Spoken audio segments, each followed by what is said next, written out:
Hello friends, trading psychology के इस next part में हम बात करने वाले हैं कुछ पॉइंट्स को लेके। तो यहाँ पे 3 पॉइंट आपको दिख रहे होंगे: emotions, lack of confidence, management. So बातों को ज़्यादा बढ़ाते ना हुए हम सीधे पॉइंट्स पे डिस्कस करते हैं, ठीक है। तो पहला पॉइंट है इमोशन। इमोशंस में fear, greed, FOMO, frustration. Fear क्यों? फियर जैसे कि मान लीजिए आपने प्रीवियस में कई लॉसेज लिए हैं, सेशन में कई ट्रेडिंग सेशन में लॉसेज लिए हैं और कंटिन्यू लॉसेज लिए हैं, ठीक है। तो कंटिन्यू अगर लॉसेज लिए हैं आपने, तो आपका जो नेक्स्ट ट्रेड होगा, जैसे मान लीजिए नेक्स्ट सेशन में आप बैठे हैं, आपने कोई एरिया डिफाइन किया और आपको लगता है कि प्राइस यहाँ से यहाँ गया है और यहाँ तक आपका जा सकता है, तो आप यहाँ कहीं पे एंट्री लेने का प्लान करोगे। बट आपको डर लगेगा कहीं ऐसा ना हो कि मेरा मतलब मेरे को लॉस हो जाए और प्राइस नीचे आ जाए, ठीक है। हो सकता है, ऐसा नहीं है कि नहीं हो, ठीक है। तो यह मान लीजिए प्राइस आपने सोचा कि यहाँ पे आएगा तो मैं सेल करूँगा, ठीक है। मे भी चांसेस हो कि प्राइस यहाँ पे आए, सेलिंग का आपको अपॉर्चुनिटी दे। बट यहाँ पे भी आप ट्रेड लेने से डरते हो। क्यों डरते हो? क्योंकि लॉस है।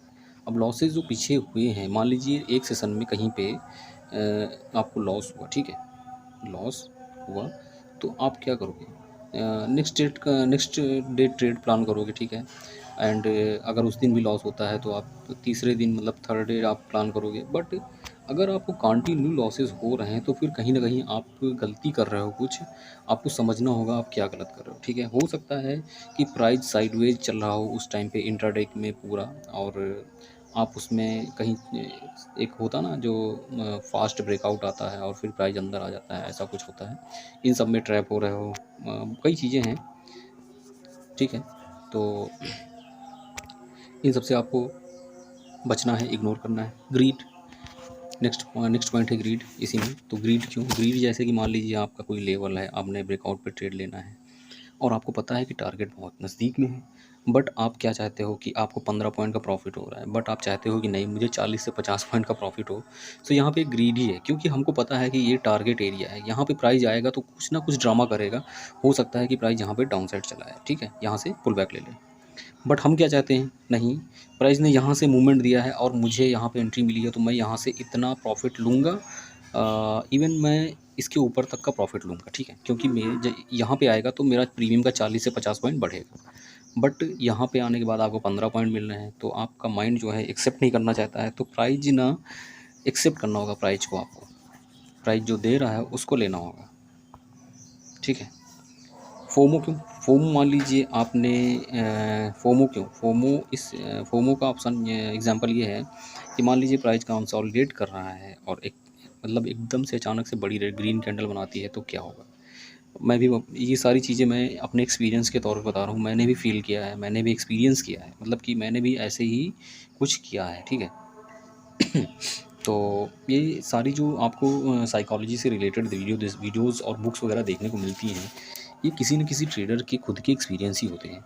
इवन मैं ये कहूँगा कि आप खुद से अगर आप ट्रेड कर रहे हो 6 महीने, 1 साल, 2 साल से, तो आपको खुद से पता होगा कि आपने क्या क्या गलतियाँ की हैं। अगर आपने जर्नल मतलब बनाए हैं, जर्नल क्रिएट किए हैं सुबह से ही, तो आपको खुद से पता होगा। तो हम बात कर रहे हैं फोमो की। फोमो क्यों?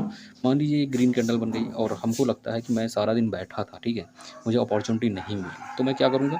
मैं कॉल ले लूँगा। अब कॉल लिया तो आपने क्या किया? मान लीजिए आपका प्रीमियम यहाँ पे था 20 का और ये हो गया यहाँ पे 50 का, ठीक है। अभी 20 से 50 के बीच में 30 पॉइंट का मूव, एक्सट्रीम मूव आया है। अब एक्सट्रीम मूव में आपको पता है कि यहाँ पे प्रीमियम 40 के समथिंग होना चाहिए, 45 के समथिंग होना चाहिए, ठीक है। बट यहाँ पे आपने एंट्री ली 50 की। अब 50 की एंट्री ली, IV प्लस में है, ठीक है। प्रीमियम में जब भी एक मूव आता है, स्पाइक आता है, तो प्रीमियम ना अपने ओवर वैल्यूड हो जाता है, ठीक।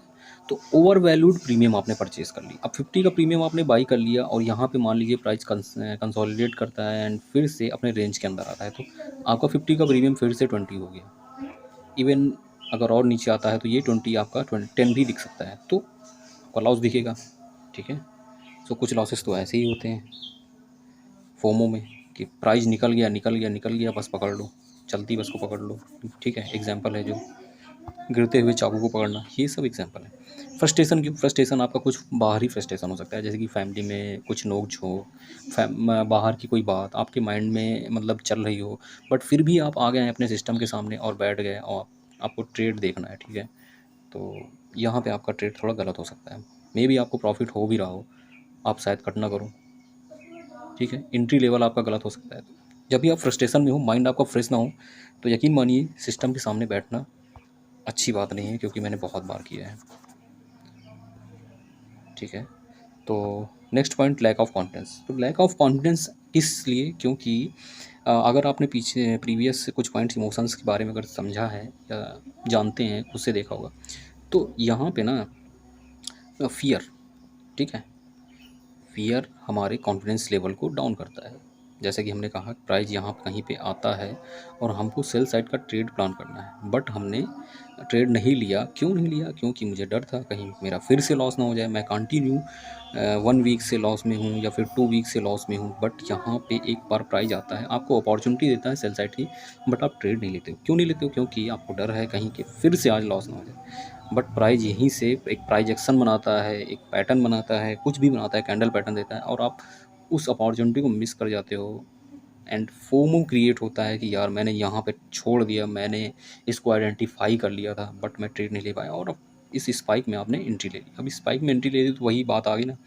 अभी आपको एग्जांपल दिया, 20 का प्रीमियम 50 का हो गया, तो यहाँ पे 20 का था 50 का हो गया, 50 का हो गया, फिर से आपने हाई पे बाई कर लिया। यहाँ पे कहीं छोटे छोटे स्विंग्स होंगे, यहाँ पे शायद प्राइस कंसोलिडेट करे या पुल बैक ले, तो आपका 50 का प्रीमियम डाउन जाएगा, फिर से आपका पीएनएल रेड दिखेगा, और रेड दिखेगा तो माइंड में प्रेशर आएगा, और वही फिर से क्रिएशन, आप एग्जिट करोगे, एसएल तक का वेट नहीं करोगे, क्योंकि एक लॉजिकल जो एसएल है यहाँ पे बन रहा है।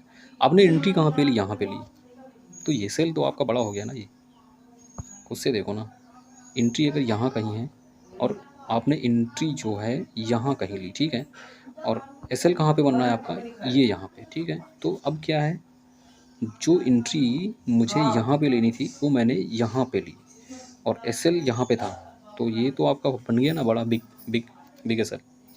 तो एसएल नहीं बनेगा, इसको लॉस बोलेंगे हम।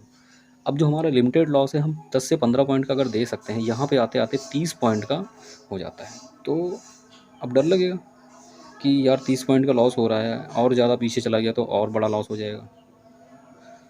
सो यही सब चीज़ रीज़न है कि हम जो है फोमो में ट्रैप होते हैं, ठीक है, और करेक्ट टाइम पे कॉन्फिडेंस के चलते ट्रेड नहीं ले पाते हैं, फियर के चलते, ठीक है। फियर ही है जो लैक ऑफ कॉन्फिडेंस को डाउन करता है, ठीक है।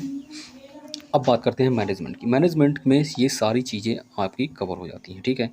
तो बात करते हैं मैनेजमेंट की। तो हम बात करते हैं अब मैनेजमेंट की, थर्ड पॉइंट के। इस मैनेजमेंट में इमोशंस, लैक ऑफ कॉन्फिडेंस और इन सब चीज़ों को कवर करते हैं। तो मैनेजमेंट में हम इमोशंस को कैसे मैनेज करें? इमोशंस में तो बहुत सी चीज़ें हैं, फियर है, ग्रीड है, फोमो है, फ्रस्ट्रेशन है, तो कई चीज़ें हैं। फियर तो आपका ऐसे ही कंट्रोल होगा जब आप मान लीजिए आपको लॉसेस कंटिन्यू हो रहे हों, और लॉस को आपको मैनेज करना है, तो आप एसएल दो, लॉस मत दो। अब एसएल और लॉस में डिफरेंस यही है कि एक पॉइंट होता है जहाँ पे मैंने आपको बताया कि ट्रेड अगर आपने सेल साइड का प्लान करना है, तो अगर आप यहाँ पे ट्रेड प्लान करते हो तो एसएल यहीं कहीं होना चाहिए आपका। बट अगर आप इसकी रैली के बाद कहीं प्लान करते हो फोमो में, तो आपका एसएल बड़ा हो जाता है, ठीक है। तो इस केस में क्या होगा, आपका ये जो एसएल नहीं है, अभी एसएल नहीं होगा, अभी लॉस कहलाएगा। क्योंकि एसएल तो आपका अगर ऑप्शन में हो 15 पॉइंट अगर या 20 पॉइंट एसएल मान के बैठे हो, तो यहाँ पे तो एसएल आपका 50 से 60 पॉइंट का बनना है। सो एसएल और लॉस में तो यही डिफरेंस है ना। और कि लॉस में कन्वर्ट क्यों होता है? लॉस में कन्वर्ट इसलिए होता है क्योंकि हमने ट्रेड जो लिया है फियर के चलते इग्नोर किया एंट्री लेवल को। क्यों? हमारा जो ट्रेड बन रहा था इस एरिया में बन रहा था, एंट्री लेवल यहाँ पे बन रहा था, एक प्राइजेक्शन दिखा, बेरिश कैंडल फॉर्मेशन, कुछ भी हो सकता है यहाँ पे, ठीक है, लेवल के पास में। और एसएल हमारा जो है ये स्विंग या फिर इसके पीछे का कोई भी स्विंग हो सकता है। तो यहाँ पे ना हमारा जो एसएल है अब बड़ा हो जाएगा, और बड़ा हो गया तो अब ये लॉस में कन्वर्ट हो गया। तो ऐसे ट्रेड्स को ना इग्नोर करना चाहिए, जो कि लॉजिकल है। एक लेवल का ब्रेकडाउन हुआ, और लेवल का ब्रेकडाउन होने के बाद एक रैली आई, तो यहाँ पे करना क्या है? एज़ यूजुअल, जैसा कि हम लोगों ने सुना है, जैसा कि हम लोगों ने ट्रेड और ट्रेडर्स को मतलब देखते हुए आए हैं कि हमेशा ब्रेकआउट के बाद वेट करो, प्राइस सस्टेन करे, अप्रॉक्स 50% तो रिट्रेस करना ही चाहिए, ठीक है। तो ऐसा कई बार नहीं होता है कि आपको मौका ना दे, तो उसमें भी आपके सिनेरियोज़ होते हैं ट्रेड करने के, कुछ मतलब कह सकते हैं कि ट्रेड करने का कुछ सिस्टम होता है। जैसे कि मान लीजिए प्राइस काफ़ी टाइम से एक रेंज को होल्ड करता है ना, और जब भी ऐसा ब्रेकआउट देता है, ठीक है, मतलब एक ट्रेंड के डायरेक्शन में जब ब्रेकआउट देता है तो प्रोबेबिलिटी होती है कि फिर रैली देगा और कंटिन्यू रैली देगा। तो उस केस में आप शायद कहते हैं ना चलती ट्रेन में एंट्री करना, चलती बस में एंट्री करना, तो शायद ट्रेड कर सकते हो, बट उसमें भी एक नियम होता है। अगर आपने चलती ट्रेन या चलती बस में एंट्री कर दी है, सो आपका जो एसएल जो है बड़ा हो जाएगा, ठीक है। तो उस केस में आपको ना अपने ट्रेड को जल्दी से जल्दी एक लिमिटेड प्रॉफिट को ले करके कट करना होगा, फिर आपको रिग्रेट नहीं करना चाहिए, ठीक है। अगर आप यहाँ पे आप ये सोचते हो कि अरे यार मैंने यहाँ पे कट कर दिया और प्राइस तो और आगे गया, तो फिर ये रिग्रेट ना आपको फिर ले डूबेगा। क्योंकि अगर आपने रिग्रेट के चलते अरे चलो अच्छा ठीक है फिर से ट्रेड लेते हैं, और फिर से आप ट्रेड लेते हो और यहीं कहीं से पुल बैक लिया, तो फिर आपका जो प्रॉफिट यहाँ से आपने कैप्चर किया रैली में वो निकल जाएगा, दूसरा आपका लॉस भी लग जाएगा, ठीक है। तो इस तरीके से कई चीज़ें होती हैं जो आपको मैनेज करते हुए चलना है। तो ये सारी चीज़ें मैंने अपने एक्सपीरियंस में ही ली हैं, ठीक है। और हाँ, एसएल एसएल जो होता है ना भाई, एसएल ना अगर ज़रूरत से ज़्यादा होता है, जैसे कि मान लीजिए 1 लाख का आपका कैपिटल है और आपने 30% निकाल दीजिए, मतलब निकाल दिया ऑप्शन ट्रेडिंग के लिए, वैसे 30% कम ही है, बट फिर भी 30% अगर 1 लाख में से निकाल दिया आपने, 30% का ट्रेड करोगे और 1K का लॉस लोगे, ठीक है। आज की डेट में 15 क्वांटिटी का एक बैंक निफ्टी का लॉट है, तो 1K का लॉस इनफ है इंट्राडे के लिए, ठीक है। बट फिर भी अगर ये आपके अकॉर्डिंग है कि आप कितने क्वांटिटी लेते हो, ठीक है, कितने लॉट लेते हो और कितने लॉट में ट्रेड करते हो। बट अगर 30% से आपने डिसाइड किया कि 1K का कैपिटल लॉस आप पर डे दे सकते हो, तो 1K का लॉस अगर आप देते हो, मान लीजिए एक ही ट्रेड में 1K चला गया, तो आपको फिर ट्रेड नहीं करना चाहिए जब तक आपका बेस्ट अपॉर्चुनिटी, एक बेस्ट प्राइस एक्शन आपके चार्ट के अकॉर्डिंग ना दिखे, ठीक है। मैं तो पहले ओवर ट्रेड करता था, बट अभी क्या है कि मैं अगर 2 ट्रेड में लॉस हो गया ओवरऑल, तो मैं ट्रेड बंद कर दूंगा, सिस्टम बंद कर दूंगा, बेशक प्राइस मेरे डायरेक्शन में ही क्यों ना जाए उस डे को। मेरी कोशिश यही रहती है कि मैं ट्रेड ही ना करूँ, मैं अब करता भी हूँ ऐसा, क्योंकि पहले मैं ऐसा नहीं करता था, ठीक है। पहले मैं ट्रेड पे ट्रेड लेता था। तो अच्छा, ऐसे में क्या होगा, आपको बहुत से लोग मिलेंगे कि अरे मैंने आज 5K का 12K का लॉस तो किया, देखा मैंने, मतलब 20K का 30K का कैपिटल भी है, बट मैंने लॉस तो बड़ा देखा, बट मैंने इस लॉस को कवर भी कर लिया। तो अच्छी बात है, अगर आपने कवर कर लिया, 22 लाख आपने कवर कर लिया, अपनी एंट्री अच्छी। तो अगर आपने ऐसा ट्रेड ले भी लिया है कि मान लीजिए ट्रेड में आपको प्रॉफिट हो जाता है, 12K का लॉस हुआ इंट्राडे में और आपने इसको कवर भी कर लिया, तो क्या होगा, आपका माइंड ना यहाँ पे थोड़ा सा आपका आपको कॉन्फिडेंस देता है कि अरे मैं ट्रेड अच्छे से कर सकता हूँ, मैंने ओवर ट्रेड करके अपने लॉस को रिकवर कर दिया, और मैंने ना अपने लॉस को ओवरकम कर लिया, ठीक है। आज के लॉस को मैंने ओवरकम कर लिया और प्रॉफिट में भी आ गया। तो क्या होगा, यहाँ पे आपका माइंडसेट एक क्रिएट करता है क्या, कि आप ना विनर हो, ठीक है। आपका माइंड दिखाता है आपको आप विनर हो, बट मार्केट ना अ, आपसे ज़्यादा है, ठीक है, आपसे ज़्यादा है मार्केट, बस इतना ही जानता हूँ मैं। तो यहाँ पे इन चीज़ों को ना इग्नोर करो, क्योंकि अगर आपका एक डिसाइडेड लॉस होगा ना, या डिसाइडेड एसएल होगा पर डे का, तो उसको आप एक्सेप्ट करके बाहर निकलो, यही एक नियम है, ठीक है। और ओवरऑल 1 मंथ में आप कितने लॉस देते हो, मतलब कितने एसएल देते हो, अगर मान लीजिए कंटिन्यू एसएल दे रहे हो, तो आपके सेटअप में थोड़ा सा प्रॉब्लम है, ठीक है। आप ही कहीं गलती कर रहे हो, तो ब्रेक करो, ठीक है। कॉन्फिडेंस तभी आएगा जब आप लॉस की जगह एसएल दोगे, लॉस की जगह जब एसएल जाएगा और लिमिटेड एसएल जाएगा, तो आपका कॉन्फिडेंस डेवलप होगा, क्योंकि ऐसा है। और मैं देखता भी हूँ, और मैंने ऐसा देखा भी है। और रिस्क रिवार्ड को मैनेज करके ट्रेड करो आप, ठीक है। कैपिटल को मैनेज करके ट्रेड करो, कैपिटल को अलग करके मतलब ट्रेड करो, मतलब जैसे मान लीजिए 1 लाख का कैपिटल है, 30% से इंट्राडे ट्रेड करना है, और बाकी का जो 70% या फिर 60% आप निकालते हो, उससे आप इन होल्डिंग्स इन्वेस्टमेंट पे फोकस करो, ठीक है। इन्वेस्टमेंट बहुत ज़रूरी है, ठीक है। तो इन्वेस्टमेंट पे फोकस करो। और 1 लाख का जो कैपिटल होगा ना आपका, जो ट्रेडिंग के लिए आपने मार्केट मतलब शेयर मार्केट में लेके आए हो, ये 1 लाख का कैपिटल ऐसा होना चाहिए कि 1 लाख का कैपिटल आपका ये मान लीजिए कि इन्वेस्टमेंट है, इसका मेरे डेली लाइफ में कोई इफ़ेक्ट नहीं पड़ेगा, मेरी सेविंग्स पे, मेरे बैंक बैलेंस पे कोई इफ़ेक्ट नहीं पड़ता है इस 1 लाख के कैपिटल से। तब जाके आप इस 1 लाख के कैपिटल को मार्केट में यूज़ करो, ठीक है। Next risk reward, risk management, ठीक है। रिस्क रिवार्ड आपका 1:3 तो होना ही चाहिए। 1:3 अगर नहीं होता है सो 50% मतलब प्रोबेबिलिटी है, मतलब 1:3 हर ट्रेड में आपको लेना ही होगा। मान लीजिए 6 ट्रेडिंग सेशन होते हैं, तो 6 ट्रेडिंग सेशन में हर दिन आपको प्रॉफिट हो ऐसा तो हो ही नहीं सकता, एसएल भी जाने हैं, ठीक है।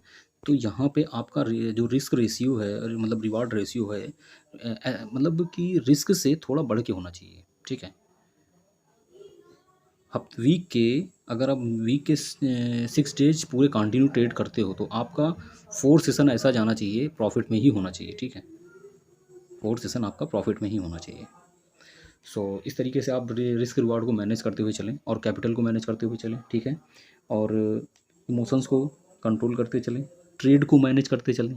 ट्रेड को मैनेज कैसे करना है, आप डिसाइड कर लीजिए कि आपको दिन के कितने ट्रेड लेने हैं। फर्स्ट ट्रेड आपका प्रॉफिटेबल हुआ तो होल्ड कीजिए। सेकेंड ट्रेड आपका बहुत ही लॉजिकल हो तो ट्रेड करना है। थर्ड ट्रेड इग्नोर करें, बट अपॉर्चुनिटी दिखती है तो ट्रेड करें। और अगर फर्स्ट ट्रेड लॉस में है तो फिर ट्रेड करने का प्लान ना करें। सेकेंड ट्रेड फिर भी लॉस हो रहा है, आपने ट्रेड लिया, सिस्टम क्लोज कर दीजिए उस दिन, ठीक है। मैं तो अब ऐसा ही करने लगा हूँ, करता हूँ काफ़ी टाइम से, और ये अच्छा है, ठीक है। ये मेरे लिए तो अच्छा ही है, क्योंकि मेरा जो कैपिटल है जो पहले एक ही सेशन में चला जाता था, तो मैं उसको रोक पाता हूँ अगले सेशन के लिए, और अगले सेशन में मुझे शायद जो लॉस हुआ है वो रिकवर हो जाता है और प्रॉफिट भी हो जाता है। सो ये काम आता है, ठीक है। और एसएल और लॉस को मैनेज करें, ठीक है। लॉस लॉस होता है और एसएल एसएल होता है, ठीक है। जैसा कि अभी हमने कहा ना ट्रेड मैनेजमेंट, तो ट्रेड मैनेजमेंट से ही एसएल और लॉस मैनेज होता है। एसएल डिसाइडेड होता है 1K का देना है, बट लॉस 1K से ऊपर भी हो सकता है। आपका 30K का कैपिटल है तो 30K का कैपिटल भी आपका लॉस हो सकता है इंट्राडे के अंदर, अगर ऑप्शन में ट्रेड करते हो। एक्सपायरी में दिन, अगर एक्सपायरी के दिन ट्रेड करने बैठ गए तो ये 30K जीरो होने में टाइम नहीं लगेगा, डेफिनेटली ये ज़ीरो हो जाना है, ठीक है। तो इस तरीके से मैनेज करते हुए चलिए। आज के वीडियो में ऐसा इतना ही रखते हैं, ठीक है, ज़्यादा नहीं बढ़ाते हैं। और कोई क्वेश्चन हो, कुछ भी हो तो कमेंट बॉक्स में कमेंट कीजिए, ठीक है। और मिलते हैं नेक्स्ट वीडियो में।